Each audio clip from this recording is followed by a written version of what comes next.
ನರೇಗಾ ಸಿಬ್ಬಂದಿಗಳು ಇಲ್ಲಿ ಇವತ್ತು ಸಹಕಾರಿ ಚಳವಳಿಗೆ ಈ ಕಳೆದ 7ನೇ ತಾರೀಕಿನಿಂದ ನಾವು ಸಹಕಾರಿ ಚಳವಳಿ ನೋಡಿದ್ದೇವೆ. ನಮ್ಮದು ಮೂಲ ಏನಪ್ಪ ಅಂತಂದ್ರೆ 6 ತಿಂಗಳಿಂದ ನಮ್ಗೆ ಯಾವುದೂ ಸಂಬಳ ಆಗಿಲ್ಲ. 6 ತಿಂಗಳಿಂದ ತಾಂತ್ರಿಕ ತೊಂದರೆ ಅಂತಂದು ಹೇಳ್ತಾ ಇದ್ದಾರೆ. ಕಳೆದ 6 ತಿಂಗಳಿಂದ 2 ದಿನ 3 ದಿನ 1 ವಾರ 1 ತಿಂಗಳು ಅಂತಂದು ಹೇಳ್ಕೊಂಡು ಇಲ್ಲಿವರೆಗೂ ನಮಗೆ ಸಂಬಳ ಆಗಿಲ್ಲ. ನಂತರ ನಮಗೆ ಯಾವುದೂ ಸೇವಾ ಭದ್ರತೆ ಇಲ್ಲ. ನಮಗೆ ಇಲ್ಲಿ ನಿರ್ವಹಿಸಿದ ನಮ್ಗೆ ಯಾವುದೂ ಸೇವಾ ಭದ್ರತೆ ಇಲ್ಲ. ಕಳೆದ 10 ವರ್ಷ 12 ವರ್ಷ 13 ವರ್ಷ ಈ ಥರ ನಾವು ಕಾರ್ಯನಿರ್ವಹಿಸ್ತಾ ಇದ್ವಿ. ಯಾವುದೂ ಇಲ್ಲಿವರೆಗೂ ನಮಗೆ ಸೇವಾ ಭದ್ರತೆ ಒದಗಿಸಿಲ್ಲ. ಆ ನಂತರ ನಮ್ಗೆ ಯಾವುದೂ ವಿಮಾ ಯೋಜನೆಗಳು ಯಾವುದೂ ನಮಗೆ ಗೊತ್ತಿಲ್ಲ ಇಲ್ಲಿವರೆಗೂ ಕೂಡ. ಅದಕ್ಕೆ ನಮಗೆ ಒಂದು 6 ಬೇಡಿಕೆಗಳಿಟ್ಟು ನಾವು ಇಲ್ಲಿ ಅಸಹಕಾರಿ ಚಳವಳಿ ನಡೆಸ್ತಾ ಇದ್ವಿ.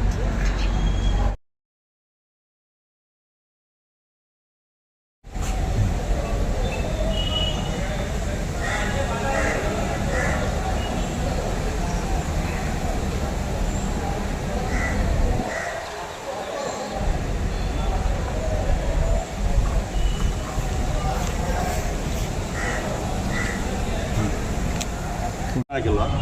ಆಮೇಲೆ ನಮ್ಗೆ ನಾವು ಔಟ್ಸೋರ್ಸ್ ಜನಕ್ಕೆ ನಮ್ಗೆ ಯಾವುದೂ ಸೇವಾ ಭದ್ರತೆ ಇಲ್ಲ. ಮತ್ತು ನಮಗೆ ಮತ್ತು ನಮ್ಮ ಕುಟುಂಬದ ಅವಲಂಬಿತರ ಅದರಿಗೆ ಏನಾದರೂ ಅನಾಹುತ ಆದ್ರೆ ನಮ್ಗೆ ಯಾವುದೂ ವಿಮಾ ಸೌಲಭ್ಯ ಇಲ್ಲ. ಹೀಗಾಗಿ ಇದಕ್ಕೋಸ್ಕರ ಒಂದು 6 ಬೇಡಿಕೆಗಳನ್ನು ನಾವು ಒಳಗೊಂಡು ಸಹಕಾರ ಚಳವಳಿ ನಡೆಸ್ತಾ ಇದ್ದೀವಿ. ಮೊದಲು ಯಾರು